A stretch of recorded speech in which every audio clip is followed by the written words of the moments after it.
You're listening to The Last Straw, the show about reclamation, reinvention, and momentum, hosted by executive leadership and reinvention strategist, Kristi Straw. Hello, everybody, and welcome back to The Last Straw podcast. My name is Kristi Straw, and I am your favorite executive strategist who also happens to be a really awesome unicorn leader. Hello. So a lot of people may not know, I do, in fact, have a best-selling book called Unicorn Leader. You can find it on Amazon. And here's the thing. And here's why I really named the book Unicorn more than anything else. Unicorn Leader was built and written as a response to what high performers are silently surviving inside of corporate America. How is that true? Well, what does unicorn stand for? For those of you who have read the book or had me in for a keynote or a workshop, or you're unicorn culture certified, you would know that unicorn is a high EQ leadership framework. And the U stands for unique. The N stands for nimble nurturing. The I, of course, is for inspirational. The C is compassionate. The O is optimistic. The R is resilient. And the N is for noble. Because guess what? Values and nobility, in fact, are still very much in style. Okay? So why? Why did I write this book? And first of all, what the hell business do I have writing a book? Let's start there. Okay? Here's what I need everybody to know. I had no plan when I left corporate America. My only plan was to never go back unless they were paying me a whole lot of money to the tune of at least 5 times the hourly wage of what it was when I left. Nailed it, by the way. So why? Okay, well, because I left under conditions that were interesting, and I really didn't think I had any other choice but to write about how there was just a gross, shocking, terrifying, disappointing, disastrous lack of emotional intelligence in the executive suite of leadership in several of the organizations I've worked at throughout my life, okay? I know so many of us have felt the same. And so writing Unicorn Leader almost felt like my response to something that I could no longer unsee. And then I was actually reading the book, Conscious Leadership, when my request to no longer be in corporate America was given to me. And I just giggled. Oddly, I was probably disassociated on the way home. But I did giggle my ass off as I listened to this book called Conscious Leadership. I giggled listening to this book because truthfully, I thought, well, that's everything I just got asked to leave, right? The environment that I left was absolutely not an environment of conscious leadership, and I wanted to do something about it. So I thought, well, maybe I should write a book. My sister has written a book. I mean, it can't be that hard. If she did it, like maybe I could do it. And I love that because had my sister not written and self-published her own book, I would not have had the confidence to do that. So shout out to my sister, Shannon. By the way, another kick-ass business owner who recently, her and her wife, just relocated from New York City to Valencia, Spain. So congratulations, Shannon and Maria. Can't wait to get there and see y'all soon. So she had written her own book in response to leaving a teaching career. She had hugged a kid in Spanish Harlem, and the mom got pissed, and then the administration got worried, and so then they opened an investigation, and then that really made her mad. And of course, the investigation came back like squeaky clean, and nobody had anything negative to say. And they were like, oh, yay, you get to stay. And she's like, psych. No, I'm leaving, F off, no thanks. And then she wrote a book about it. And so I thought, well, this is naturally my best course of action. I'm leaving, F off, thanks. I'll write a book.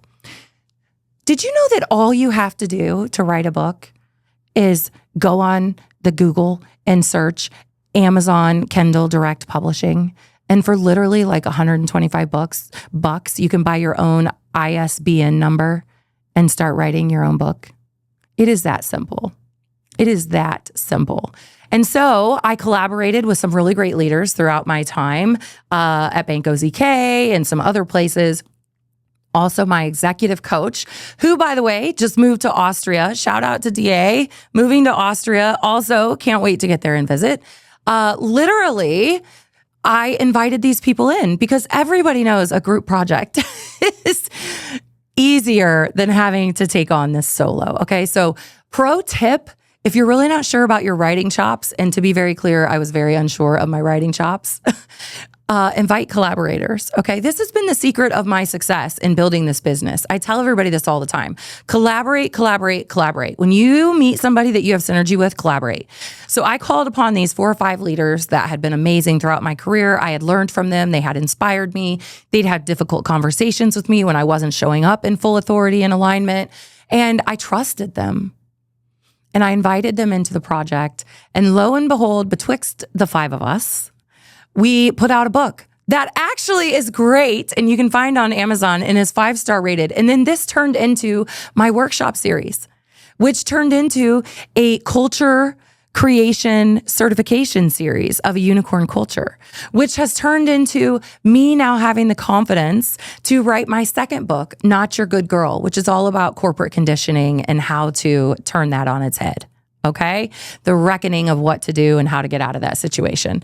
So the ribbon of reckoning moment for this episode, of course, is really just that while corporate rewards performance, they then act surprised when people stop showing up in a human way and start wanting to exit to do their own thing.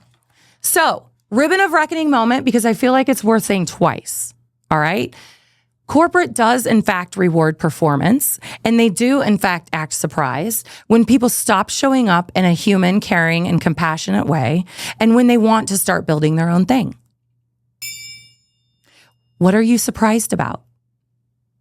How can you possibly be surprised that you have comprised your executive leadership ranks with people by and large who have gotten there by not being above the line, values-driven humans? And then be surprised when the rest of us say, no thanks. It's the biggest oxymoron that's running around out there quite rampantly in the wild. And this is why people are coming in droves to say, hey, how can I leverage and monetize my own corporate authority and expertise and build something alongside of my corporate journey, or maybe eventually to replace? How can I build my own thought leadership brand that stands alone and is portable for this next season of life that I'm entering? I am the girl to do it. You have watched me all do it out loud, and I can certainly help anyone who might be in that situation. But what really comes of it?